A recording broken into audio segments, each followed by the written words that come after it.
Hello' Facebook তথা ইউটিউবৰ মোৰ হৃদয়ৰ অন্তৰংগ বন্ধু বান্ধৱী ও সদস্যসকল, মই আজি আপোনালোকৰ সন্মুখত এটা অদ্ভুত ধৰণৰ ভিডিঅ' লৈ আহিছো।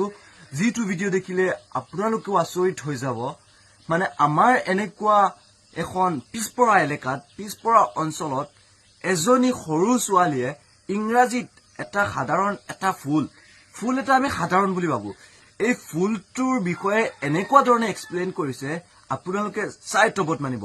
তেনেকুৱা ধৰণে এক্সপ্লেইন কৰিবলৈ হলে মানে মানুহে ডাঙৰ ডাঙৰ ডিগ্ৰী ডিপ্ল'মা ল'ব লাগে, ডাঙৰ ডাঙৰ ডিগ্ৰী ল'ব লাগে। তাৰ পিছত মানুহৰ সন্মুখত এক্সপ্লেইন কৰিবলৈ, সেইটো বুজাই দিবলৈ বহুতো ভয় খায়। কিন্তু সেয়া সৰু ছোৱালীজনীয়ে কৰিছে যে একমাত্ৰ সম্ভৱ হৈছে আমাৰ এইখন এলেকাৰ গৌৰৱ বুলি ক'ব পাৰো, আমাৰ চাৰ্চ ইণ্টাৰনেশ্যনেল মডেল স্কুলৰ শিক্ষক তথা শিক্ষয়িত্ৰীসকলৰ মানে প্ৰচেষ্টাৰ ফলত, মানে তেওঁলোকৰ কঠিন প্ৰচেষ্টাৰ ফলত সেয়া সম্ভৱ হৈছে। মই ভাবিছো ভিডিঅ'টো আপোনালোকৰ লোকলৈ আগবঢ়োৱাটো মোৰ কাৰণে অত্যন্ত জৰুৰী, কিয়নো আমাৰ এনেকুৱা সৰু এখন এলেকাত ইমান ধুনীয়াকে ইংৰাজীত এক্সপ্লেইন কৰা ছাত্ৰ ছাত্ৰীসকল এবছৰত যদি হ'ব পাৰিছে, তেতিয়াহ'লে আগন্তুক দিনত আৰু বেছিকে কৰিব পাৰিব। সেইকাৰণে মই ভিডিঅ'টো আপোনালোকৰ আগলৈ আগবঢ়াইছো। যদি ভিডিঅ'টো ভাল লাগে তেতিয়াহ'লে লাইক কমেণ্ট শ্বেয়াৰ কৰি দিব, আৰু যদি মোৰ ইউটিউবত দেখি আছে তেতিয়াহ'লে মোৰ চেনেলটো ছাবস্ক্ৰাইব কৰিব আৰু লাইক কমেণ্ট কৰি দিব। বলক মই আপোনালোকৰ টাইমটো নষ্ট নকৰি পেলাই ভিডিঅ'টো আৰম্ভ কৰোঁ। So these are petals, we call them petals. But the collection of petals are called corolla. They are different colors like blue, red, yellow, green, etc. Next, we move on gynoecium. Gynoecium is a female reproductive part of the flower. So there are three parts of gynoecium. They are stigma, style and ovary. Here you see the ball pads. This is called stigma. This is our style and this is the ovary. Inside the ovary we found ovule. So these are our ovules. Next we move on androecium. Collection of stamens, means these are stamens, we call them stamens, but the collection of stamens are called androecium. And remember one thing, that is a male reproductive part of the flower. There are two parts of stamens. They are anther and filament. Next we move on calyx.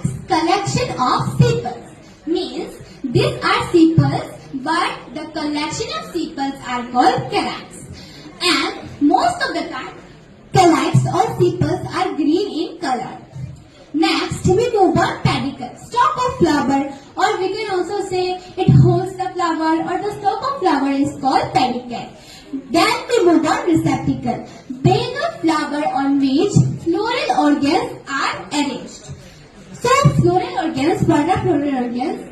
You see the organs of flower are called floral organs. Means where the in a base where the flower on which floral organs are arranged, that is called receptacle, and it is also called thalamus. Remember one thing, that both the receptacle and thalamus are same. So we learn now parts of a typical flower. Let's move on another topic, that is attachment of filament to the anther. So first we learn basifix. In basifix what happens, the filament is attached at the base of the anther. Here you see the filament is attached at the base of the anther. Next, dorsifix. You see that filament is attached at the dorsal side of the anther. Next, adnent. In adnent, the filament is run throughout the entire end from the base to the top of the anther. Then the last one is versatile. Versatile is also a dorsifix, but it appears the anther to swing freely. Next, we learn various types of styles. There are three types of styles. They are terminal, gynobasic and lateral. It's so simple, just the style is attached at the terminal. Here the style is attached at the gynobasic. Here the style is attached at the lateral. So now we learn symmetry of flower. In symmetry of flower, first we meet actinomorphic. Actinomorphic is a flower on which it is divided into more than one line by passing through the middle of the flower, and is divided into two equal parts of one another. One example is shown here, that is dianthus, and the floral diagram is shown here. Next, zygomorphic. Zygomorphic is a flower on which it is also divided into two equal parts, not unequal, equal parts by only one longitudinal plane that passes through the axis. One example is P, and the floral diagram is shown here. And the last one is asymmetrical. Asymmetrical is also a flower, but it doesn't show any symmetry by any plane. Here you see any symmetry by any plane. You see, from the sky, there is no symmetry by any plane. So one example is Maranta, and the floral diagram is shown here. So at last, we learned position of floral organs on the thalamus. Do you remember what is thalamus? Recall it. There is a flower on which floral organs are arranged, that is called our thalamus.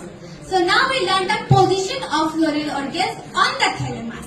So first one is hypogynous. So sepals, petals and stamens are successively and separately inserted at ovary space. So that's why the position of ovary is superior. So what happens? The ovary is superior and petal, stamen and sepal are inserted at ovary base.